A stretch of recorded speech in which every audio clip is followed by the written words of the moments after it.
live from Dar es Salaam. This is TBC News, our top stories. Minister of Finance tables strategic budget.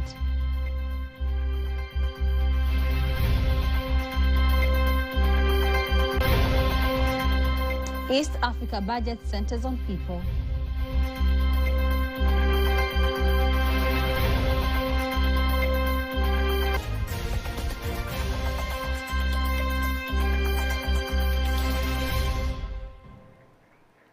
Good evening. I am Teddy Mparanyanga. You can also follow us live via YouTube channel TBC Online and also get all the latest news through our Instagram, Facebook and X pages at TBC Online. Minister of Finance Dr. Mwigulu Nchemba has tabled national budget for the year 2024-2025 in Parliament Dodoma, describing how the government has implemented strategic projects in different aspects. Kanki Magumala has more details. Parliament in Dodoma in session. The Minister of Finance, Dr. Mwigulu Nchemba, tables the national budget of 49.34 trillion shillings for the year 2024-2025. Presenting the budget estimates, the Minister of Finance says lump sum of money paid to pensioners will be increased from the current 33% to 40%, saying the money will start to be paid to pensioners who retired in 2022-2023. Serikali yetu sikivu inayoongozwa na Dr. Samia Suluhu Hassan. President Samia has indicated the possibility of pension payment for those who have received the currently 33% to 40% for the group of employees who have been reduced from 50%. Dr. Mwigulu says among the achievements of the government is providing water to citizens and implementing development projects. Serikali imetekeleza miradi mikubwa ya kimkakati. One of the major tasks that has been done so far is to deliver clean water services to the people. Not only that President Samia has developed strategy projects and brought new projects, but he has been able to make a history of solving water-resistant projects that have failed for many years and have been able to solve and fulfill the ambition of lending a bucket on the head. He says the government has continued to invest in agriculture, health and the education sectors. For the agricultural sector, AME improved the irrigation dams and basins, and for the seed sector, the commission has reached 75%. In terms of the health sector, the government has improved and strengthened this sector, especially in matter of access to diagnostic equipment, X-rays, ultrasound and CT scan, and to ensure that the people have access to these services in all parts of Tanzania. The Minister of Finance says from the 1st of July this year, all payments must be done using local currency instead of foreign currency. Responding to the budget, a number of people have shown high expectations from the strategic projects implemented by the government in different sectors like energy, infrastructure, agriculture, and economic reforms, saying they will improve their social lives. In Zanzibar, Minister of Finance Dr. Saada Mkuya has tabled a budget of 5.2 trillion shillings for the year 2024-2025 at the House of Representatives, being an increase of 2.4 trillion shillings compared to the year 2023 to 2024.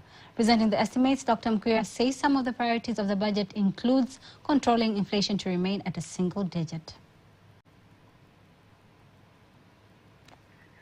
And now let us take a look at a graph of the budget that has been tabled today. And here we have the liability and basics of 2024-2025 budget, whereby we have building a competitive economy and industrial development, increase the national income to an average of 5.4% from 5.2% in 2024, controlling inflation to remain at a single-digit level, internal revenue to reach 15.8% of national income compared to 15.4% in 2023 to 2024. We also have tax revenue to reach 12.9% of the national income and to have a budget deficit not exceeding 3% of the national income.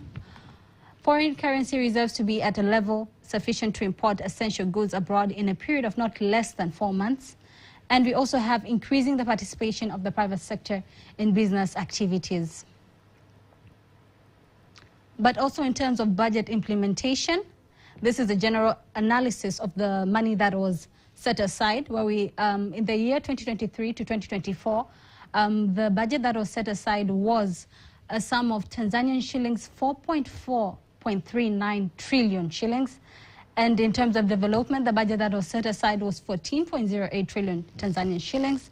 And in terms of normal expenses, the budget that was set aside was 30.31 trillion shillings. But also in terms of implementation now, for the year 2023-2024, we had a sum of 44.39 Tanzanian trillion shillings. And we also had, for the year 2023 to 2024, up to April 2024, we had 35.25 trillion shillings, which was equivalent to 79.4%. And in terms of implementation, for the side of funds provided, we had 35.63 trillion shillings, and development funds were set to 12.34 trillion shillings, which is equivalent to 87.7%. And in terms of normal expenses, we had 23.29 trillion shillings, which is equivalent to 76.8%. And now to discuss the national budget that has been tabled today, we are joined live tonight in our studio by Joseph Shefu, who is the CEO of Ernst & Young and an expert on economic matters. Welcome, Mr. Joseph. Thank you, Teddy. Okay, what is your opinion or general overview of the national budget that has been tabled today? So I think my general opinion is that the Minister for Finance has tried to become very prudent in terms of the budget for the year 2024-2025.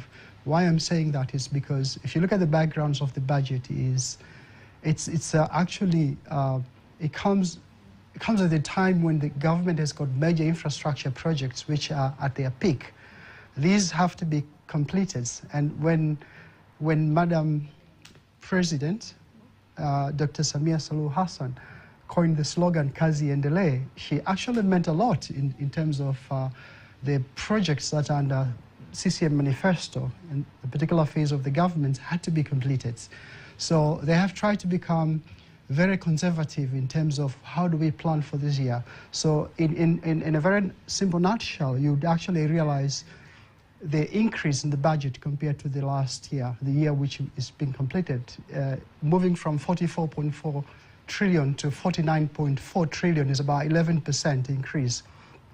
But in real term, if you factor inflation and depreciation of the currency, you'd actually realize we're on the same level as last year.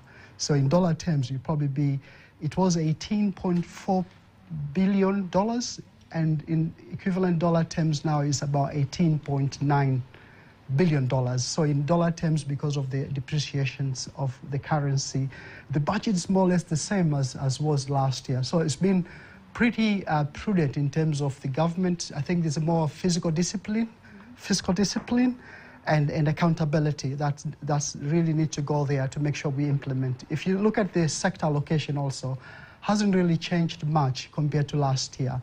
So they have been optimistic. I think what's important is these mega projects, you know, the Stigler's George, the SGR on the transport sector, and also in other infrastructure, they actually need to be completed, and there's a budget that focus on it. But also, where we're coming from, we were trending at 7% GDP growth in hardly 7 years ago, and we went down to 4.5% in 2020, and that was really the low. And when we consider the COVID factor and also the downturn in the world economy, and Tanzania was affected. We went down from 7% to almost 4.5% in 2020, and now we are recovering. And that's really the gist of it. It's more about recovery post-COVID, post the world economic downturn. But also now, as we're trying to recover, we have the Ukraine geopolitics risks coming in, the Ukraine factor and the Middle East factor now. And that's also bringing down side risks to the economy. So all economies have to be pretty cautious. And we've seen even in Kenya as well in Rwanda, Uganda also try to become very cautious in the spending. Okay. And what are the opportunities that we can acquire from the budget that was tabled today, and how can they be used to facilitate economic growth? Yeah, so what the budget is trying to do actually, so looking at it, first of all, the government, we're still struggling in terms of the ratio of domestic revenue, but only in terms of the tax contribution to the GDP. We're still faring around 11.7%. The threshold there is 15%. So raising tax revenue is very important for us to be sustainable. To raise it to somewhere level of 15 point. We've seen the target in the budget is to raise domestic revenue to somewhere around 15.4% in the coming financial year. But that should be the target for domestic tax, not domestic revenue. Of course, the larger chunk of the domestic revenue is the domestic tax. So the tax thresholds is 15%. We are faring around 12%, 11%, which is below to become sustainable.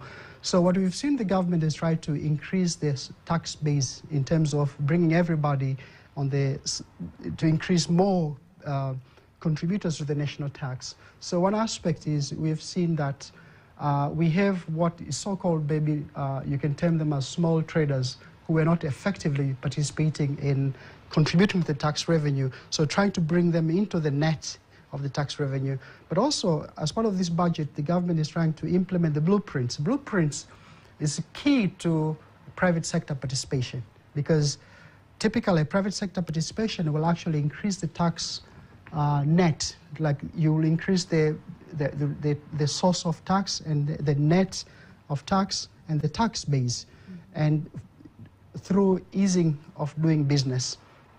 We've seen also, of course, relief have actually been put in areas around industrialization. So in terms of relief and in certain area, like we've heard about aircraft assembly and assembly in motor vehicles, that is really to promote industrialization. Assembly of motorcycle, batteries, and aircraft. Of course, aircraft, we've seen the aviation industry coming in. I think we have an assembly plant in Morogoro for aircraft, which certainly we have actually got an aircraft flying now, certifications. And also the revival of ATC and the boom that we have seen in the area around tourism.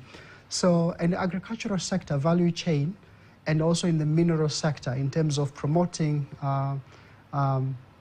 with the BOT now coming in to buy gold from local artisans, including other artisans, mine artisans, and also relief in taxes for those for the sector. So those are some of the opportunities that have actually come across in the budget. So I think the business community and the citizens at large, they can actually look at how to capitalize on those opportunities. Yeah, that's actually good.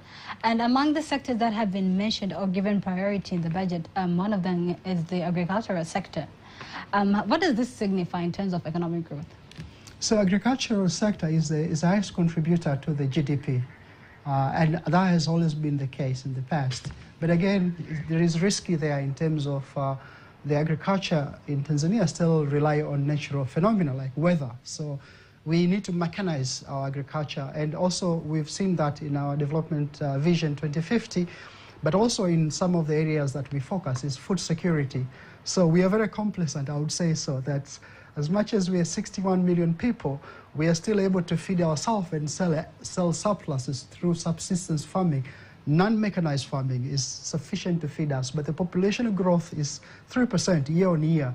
And sooner or later, if we don't mechanize and add value to our agricultural value chains, we probably face a food security situation. And that's why you see government year in, year out, from Kilimo Kwanza and all that, is actually put a lot of efforts in there. It's just to get the right policies in there to make sure that the private sector can effectively participate. But also on the inclusive economic growth means that as much as you can also look at the private sector and maybe larger commercial farming, but you also have to take care of the local artisans, local farmers, and the community in those areas. Oh, okay. Thank you, Mr. Joseph. But we're actually running out of time, so I think that will sum up the questions that we had for tonight. Thank you very much. Thank you.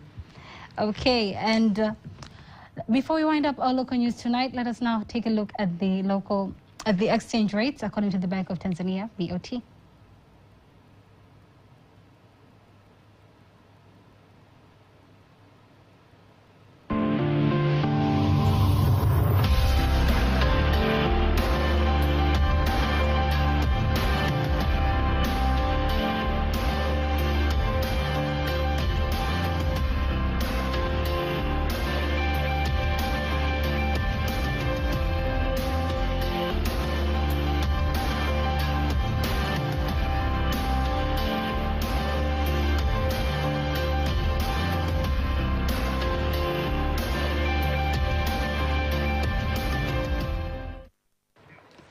Don't miss TBC News every weekday. Up next is international news.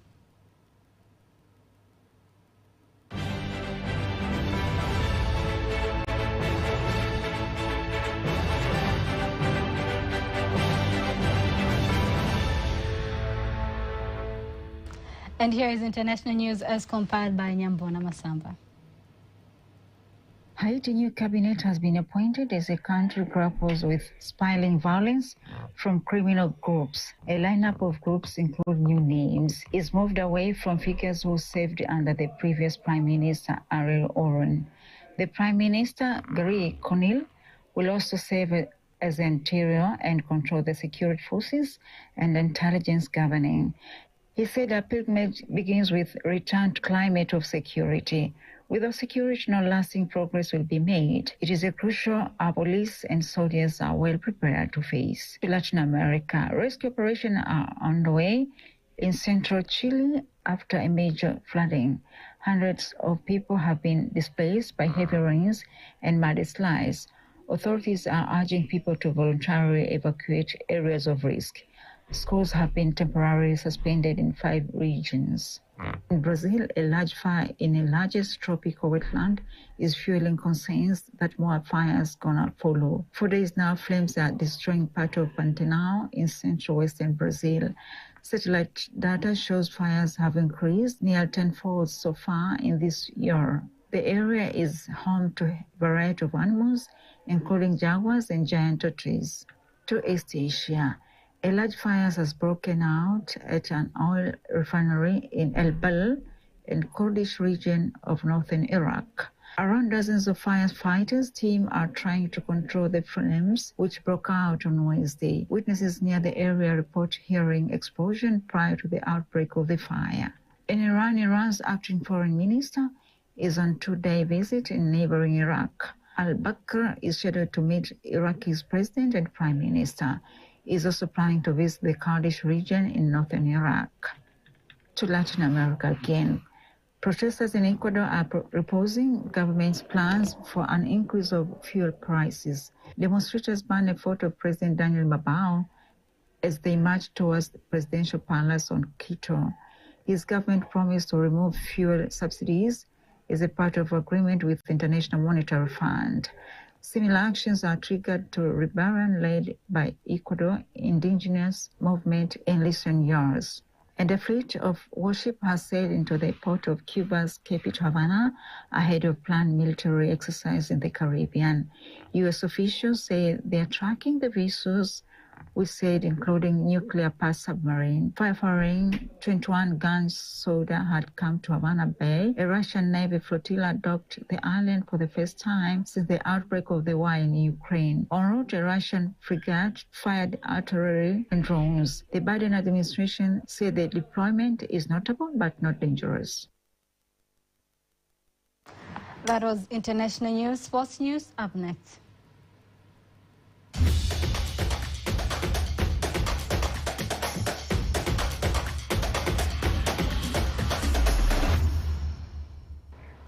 The Minister of Finance, Dr. Mwigulu Nchemba, says government have removed taxes for equipment that will be used to installed for video assistant referee VAR, and that will enhance the quality of refereeing of Tanzania Premier League next season 2024-2025. Presented the national budget in the parliament today in Dodoma, Dr. Nchemba believes that the use of VAR in Tanzania Premier League will bring fairness in football decisions and remove controversy, which made soccer fans have a lot of grievances. The next season of Tanzania Premier League, we are going to start using VAR so that to create better standards of our league. Some of the teams are getting more than 10 penalties in one season, but when goals are scored against them, they are always denied. In order to have enough VAR in each football pitch, Honorable Speaker, I propose to remove taxes in importing VAR equipment.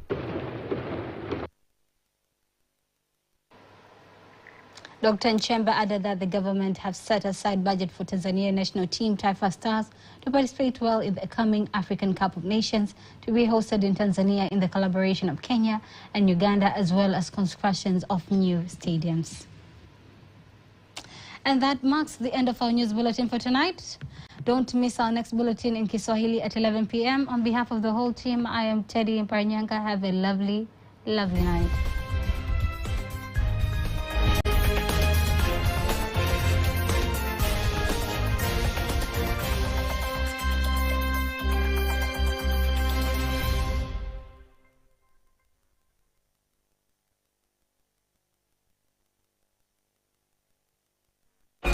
Saba. Njoo utangaze nasi sehemu sahihi. TBC, ukweli na uhakika. Wasiliana nasi kwa namba ya simu